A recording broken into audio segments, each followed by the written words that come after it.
अगर आपने CISF में जाने का सोच रखा है तो ये मौका आपके लिए बेहतरीन है। CISF यानी central industrial security force, Hindi में इसे केंद्रीय औद्योगिक सुरक्षा बल कहा जाता है। दरअसल CISF में वैकेंसी निकली है। सबसे पहले तो आपको बता दें कि CISF है क्या। सेंट्रल इंडस्ट्रियल सिक्योरिटी फोर्स की स्थापना सन 1969 में हुई थी। CISF का मुख्यालय दिल्ली में है। केंद्रीय औद्योगिक सुरक्षा बल, जैसा कि इसके नाम से ही पता चलता है, इस फोर्स का काम देश के बड़े उद्योगों को सुरक्षा प्रदान करना है। इसके साथ साथ परमाणु संस्थानों, बंदरगाहों यानी समुद्री तट, हवाई अड्डा, सरकारी और गैर सरकारी ऐसे संस्थानों को CISF सुरक्षा देती है। CISF एक ऐसा सुरक्षा बल है जो सीधे गृह मंत्रालय से जुड़ा होता है। CISF को दिल्ली मेट्रो, VIP सुरक्षा, आपदा प्रबंधन और आग प्रबंधन के लिए सौंपा गया है। तो क्या आप चाहते हैं CISF के ड्रेस में आप भी इन जगहों पर सेवा दें?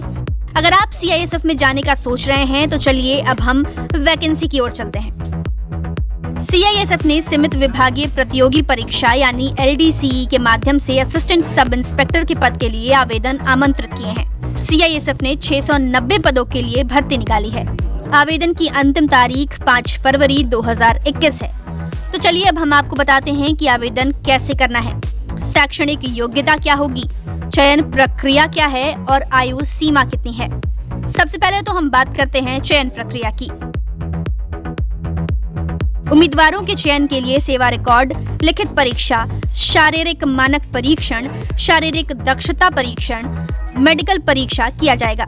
अंतिम चयन मेरिट लिस्ट के आधार पर किया जाएगा। अगर हम बात करें शैक्षणिक योग्यता की तो आपको बता दें, आवेदन करने वाले उम्मीदवार किसी भी मान्यता प्राप्त विश्वविद्यालय से ग्रेजुएट होना जरूरी है। आवेदन करने वाले उम्मीदवार की आयु 1 अगस्त 2020 तक 35 वर्ष से कम होना चाहिए। अगर आप यहां आवेदन करना चाहते हैं तो आप सबसे पहले CISF.gov.in पर जाएं। यहां आपको इस वैकेंसी के लिए नोटिफिकेशन दिखेगा। आप नोटिफिकेशन को अच्छे से पढ़ लें और इसी नोटिफिकेशन में फॉर्म है। सारे दस्तावेजों के साथ अपना आवेदन CISF के संबंधित जोनल DIG को 5 फरवरी 2021 तक जमा कर दें। याद रहे कि 5 फरवरी 2021 तक आपको आवेदन जमा कर देना है। अगर आपके संपर्क में कोई ऐसा हो जो CISF में जाना चाहता हो तो उन तक ये वीडियो जरूर शेयर कीजिए।